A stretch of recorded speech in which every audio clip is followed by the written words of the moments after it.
Okay, welcome to the next lecture in the section on ordinary differential equations. This is ODE 06. So we're going to talk about higher order methods. We've talked about Euler's method so far. That's the most basic versions. That's the first order method. What other types of tricks can we do to get better accuracy? So the goal is to learn some numerical ODE methods other than Euler's method. So first of all, let's motivate why this is the case. Recall Euler's method. We got our next state estimate from our previous state.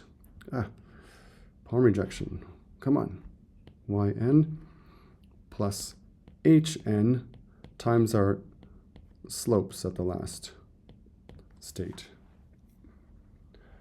Okay, now if we knew the actual solution, the actual local solution from there, so if we knew the exact solution going through point Tn, Yn,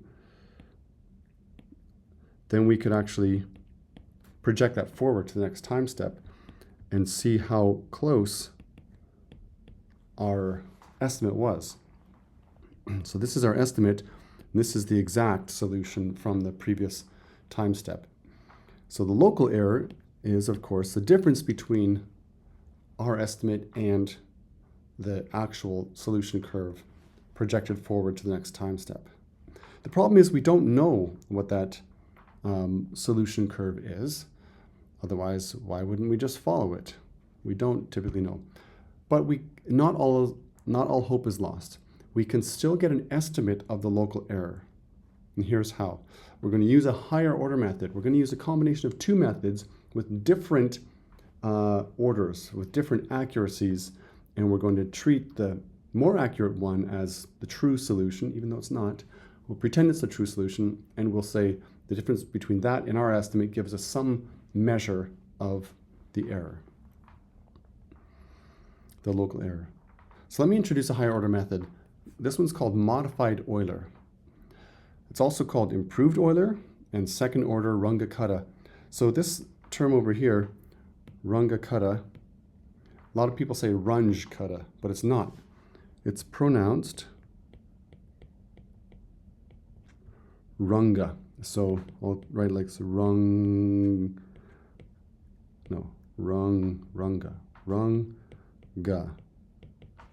Kutta. Runge. Okay.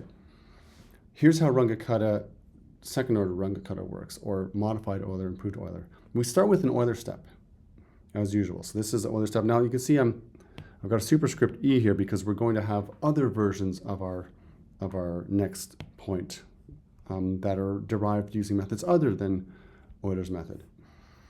The important thing here, though, is that this slope here that I used from T and Yn, I'm going to call that F sub 1.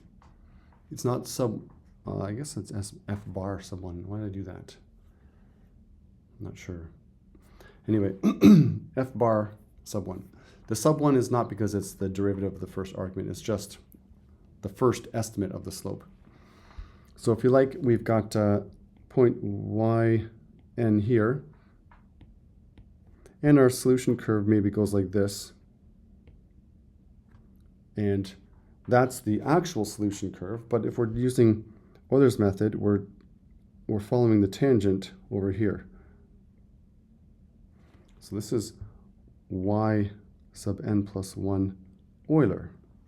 And this slope here is F1 bar. Now, here's what we do. We evaluate the slope at a new point. We took a step and got a sort of estimate of the Euler solution, Euler's estimate of the next solution. Now we're going to sample the slope there as well to give us a better idea of how the slope is sort of morphing throughout that time step, through the window of that time step. So we're going to get the derivatives at this new point over here. Okay, so F2 bar is Ftn plus 1 Yn plus 1 Euler, sampling the slope at our original Euler solution. So we took an Euler step. Pretty much the only thing you can do starting out is take an Euler step. That's the only thing you can really do. But once you have that Euler step, now you've got two different sort of places where you can start mixing and matching and thinking about how you're going to combine those two things. So we have two measures of the slope, one on one side of the time step, one on the other side of the time step.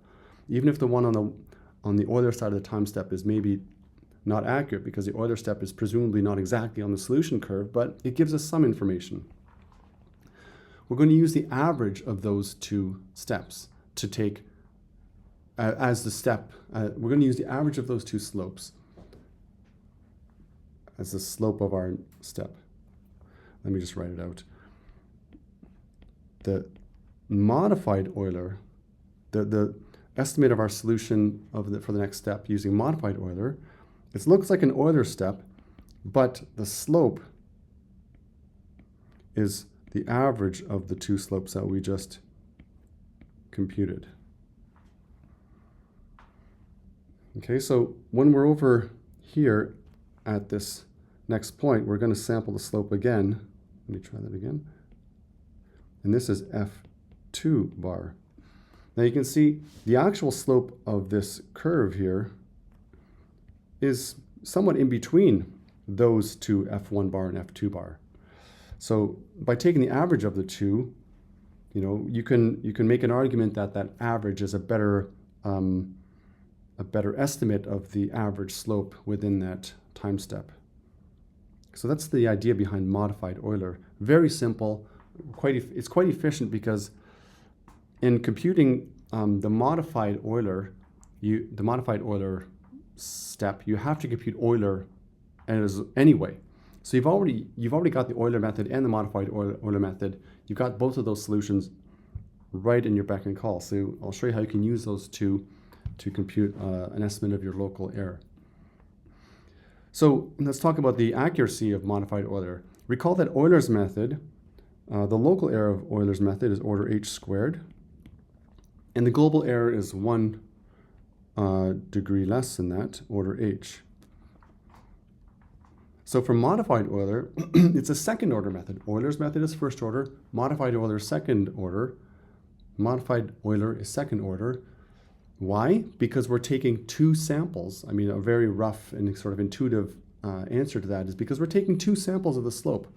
So that allows kind of a higher order estimate. The modified Euler is a second order method. Its local error is order h cubed, but its global error is order h squared. So the second order refers to the order of the global error. So Euler's is a first order method. Its global error is order h. Modified Euler is a second order method. Its global error is order h squared. So using those two estimates, the Euler's estimate and the modified Euler's estimate of the solution, we can estimate the local error. So local error at step time plus 1 of Euler's method, we could say is approximately the difference between modified Euler and Euler's method.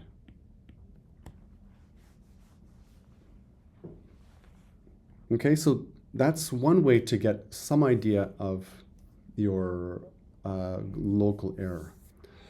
This is a grammatical error. It should be.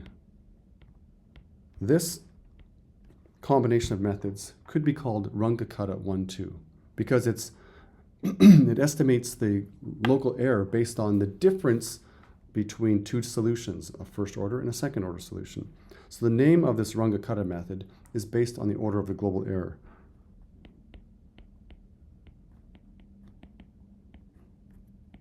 Oops.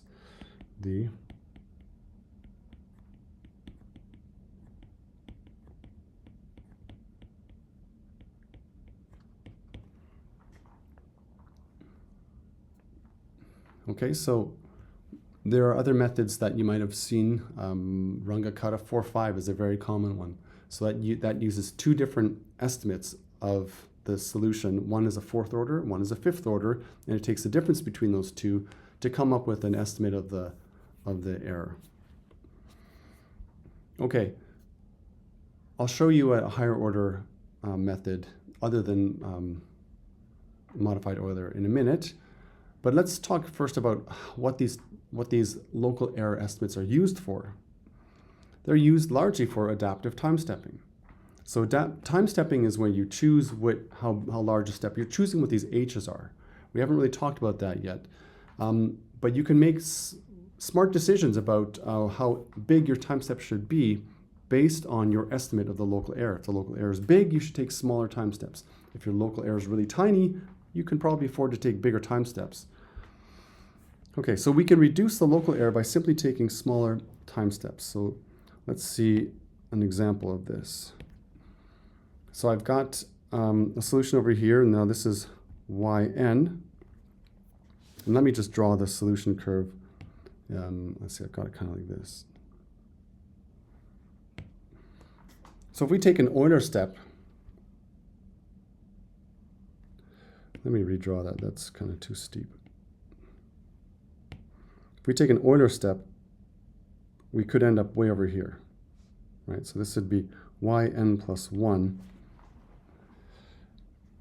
Now, if we just use our estimate as a measurement of that, so we're taking, however you get your estimate of your local error, we generate that estimate. It may not be exactly the difference between our step and the true solution curve that passed through our last point, but the point is we get an estimate of our local error and we ask ourselves, is it above our threshold? So in this case, the local error is quite large.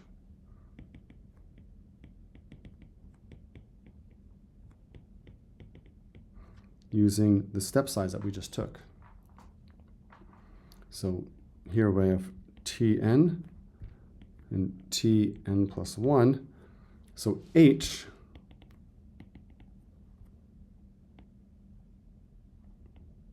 the difference between those two was Hn. Now I've decided that that's too big. I've got some tolerance level and I look at that estimate of my local error. It's too big.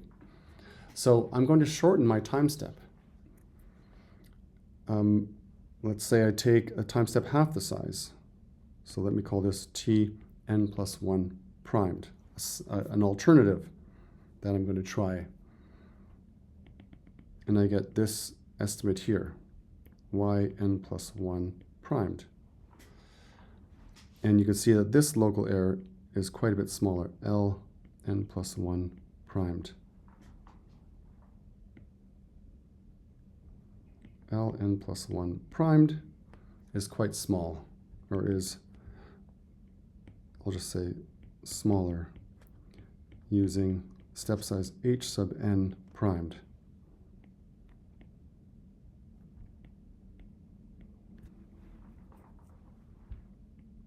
Okay, so that's the idea behind adaptive time stepping, is you adjust your time step to be as large as you can make it, but without going over your error estimate threshold. So we want our time steps to be as large as possible because our method becomes more expensive as we take more time steps, right? Every time you take a step, you have to evaluate your dynamics function, and you have to compute your Euler step or whatever, modified Euler step, all that sort of stuff. The cost, and some methods are actually far more expensive, especially when you get that M matrix which I just talked about briefly. You basically have to solve a linear system for every step. And you can get these implicit systems, which we'll talk about briefly in the next lecture, where you have to solve systems of equations and possibly nonlinear systems of equations. So taking a single step can sometimes be an expensive endeavor. You want to take as few as possible, but you still want to make sure you're not taking really large, inaccurate steps.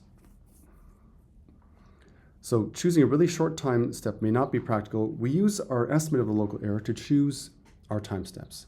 So let me sort of outline the general idea of adaptive time stepping, although you can probably figure it out now. So some pseudocode. Joke break.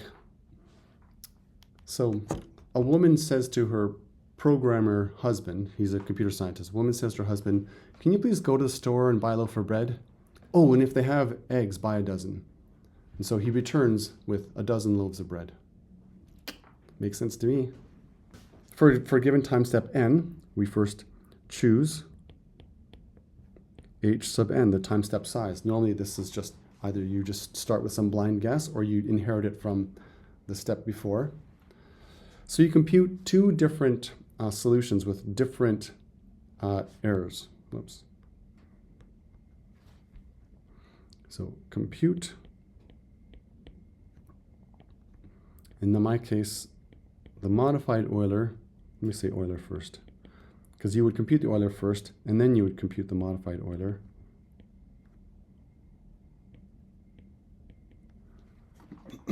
Okay, so then I use those to compute my estimate of the error. I'll put that there. Now I look at that error and I decide if it's above my threshold. If it's too big,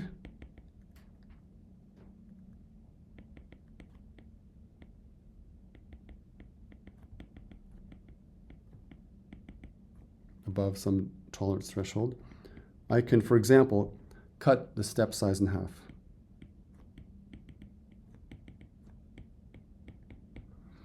So I'm going to replace h sub n with 1/2 h sub n. And then I'm going to go back to step 2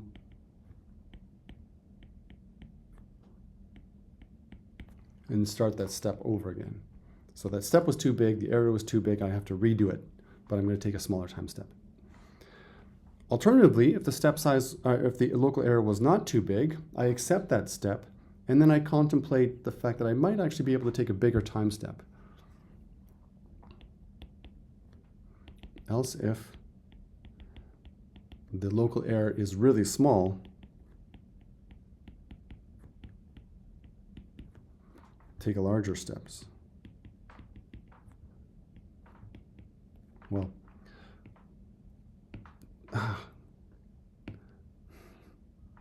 this double tap to turn it into eraser, haven't mastered that yet.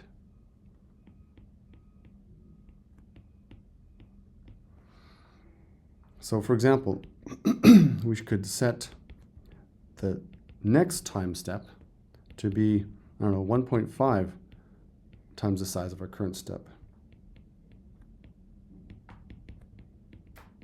Or 1.1, or 2 times the time step, different strategies. The point is, when you have to redo a time step, it's a little bit expensive because you have to throw away the work you just did. So you don't want to constantly be taking time steps that are too big. So normally what you do is you slowly grow your time steps, and then when you when you fail the threshold, you come back quite a bit, and so you can. At least that's one way of thinking about it. I'm really not sure what methods actually do, but it's something like this. If your error is quite low, you can grow the time step. If it's too big, you have to reduce your time step, do the step over again. Okay, so I've already alluded to these, but they make more sense now. Solve IVP allows you to set 2 bounds or 2 thresholds on the size of the local error. I already talked about absolute tolerance and relative tolerance. ATOL is the maximum allowable local error. So, for example, if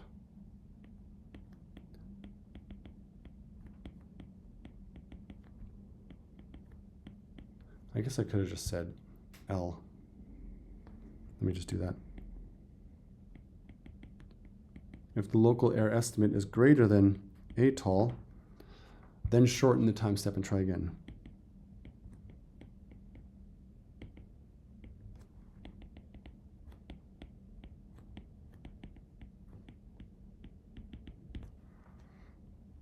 Okay, that's an absolute. So notice that's an absolute error. The relative version, RTOL, if, now I'm just going to rewrite the thing, but as a relative error.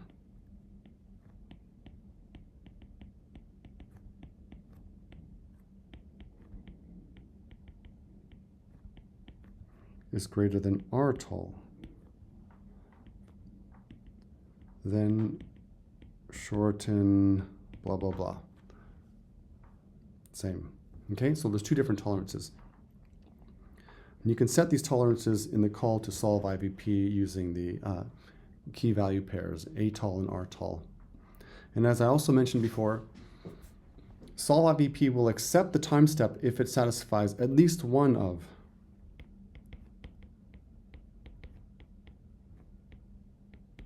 atol and rtol. It does not have to satisfy both. Okay. Let's talk about a higher order adaptive time step. Well, this is not adaptive time stepping. This is a higher order method, third order Runge-Kutta, which could be combined with a second order, like maybe modified Euler, to get your to do your local error estimate and therefore do adaptive time stepping. But let's look at this. So, like I said at the beginning, all you can do is measure the slope where you are.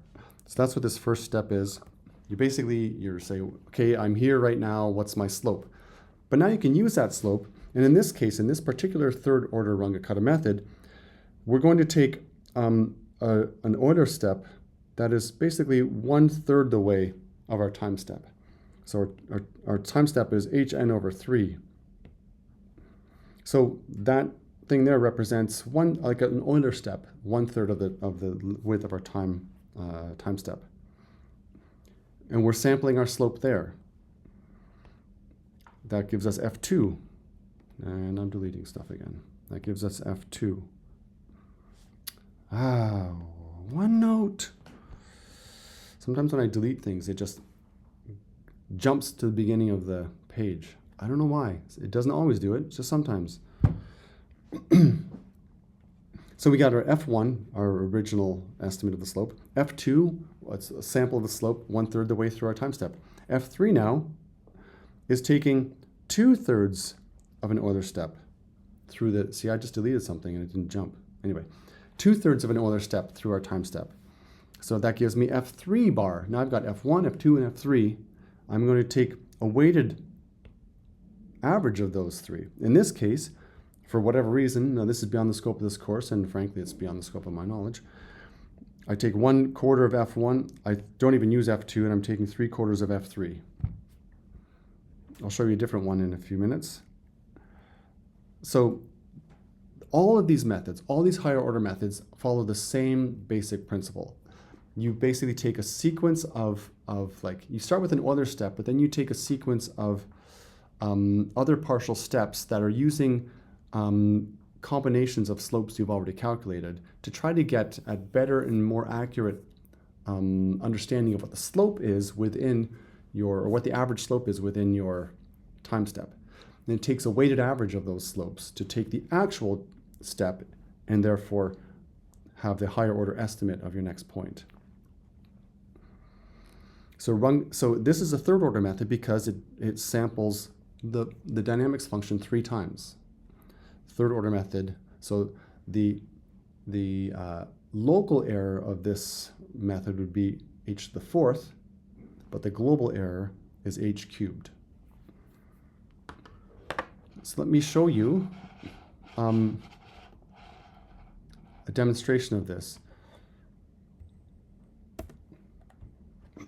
So here's, again, I'm showing a whole bunch of solutions in the gray, the whole family of solution curves. I'm showing the blue one coming from a particular initial point, I guess x = 0, y = 2.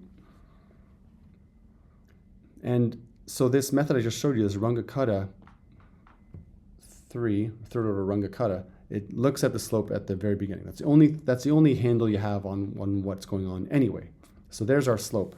But then it says, let's take 1/3 of a step along that slope, like 1/3 of an Euler step at that slope, and sample the slope again. So that red line there is parallel to the solution curve that would be right underneath it, right? It's basically sampling the curve that it landed on, but it's sampling the slope there. So now we have another estimate of what the slope looks like in this region. So now I have these 2 slopes. Now it actually uses, I guess something I glossed over, is to take the 2/3 of an Euler step, it's actually using this new slope that I just calculated. You could argue that that's a better estimate of the slope within this region. So it's going to take 2/3 of a step at that slope and sample the underlying solution curve there.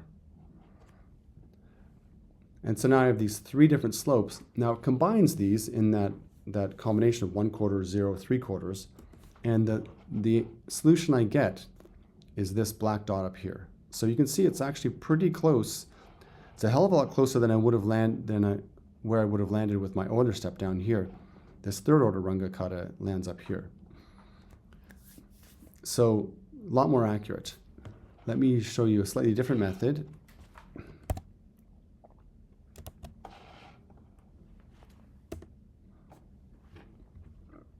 So this is the same deal, except it doesn't do the 1/3 of a step, 2/3 of a step. It starts out with a 1/2, there's my Euler slope, that's how they all start. This one takes a half of an Euler step and gets a new slope. So now it uses that as a new slope and takes a 3/4 step. You can kind of see it here. 3/4 of a step using this new slope, and it samples the slope again up here. Now it has those 3 slopes that it can use, and it takes a linear combination of those. And those, I think, before the big reveal, what are those? The weights are 2/9, 3/9, and 4/9. Whatever, I don't know where those come from. And we get this estimate here. It looks very much like the other one. I don't know if it's actually exactly the same or not. I'm not sure. I suppose it would depend on the underlying function, the underlying differential equation. And just for fun, I actually have a different differential equation. We can try it on. Okay, so there's our Euler slope. We take half an Euler step, resample the slope. We have a second slope. Take 3/4 of that, sample the slope again. And there's our 3rd slope. And linear combination of those, we land right here. So again, it's a lot more accurate than we would have been with our simple Euler step. So there you have it. That's the idea, that's the gist behind these higher order methods. The most common methods that are used are Runge-Kutta 4-5. Now I think there are lots of variants of 4th order Runge-Kutta, lots of variants of 5th order Runge-Kutta, and they vary by what size sort of partial Euler steps you take, what linear combination of those slopes you end up using to make your final step. But Runge-Kutta 4-5 is a very common numerical ODE solving technique.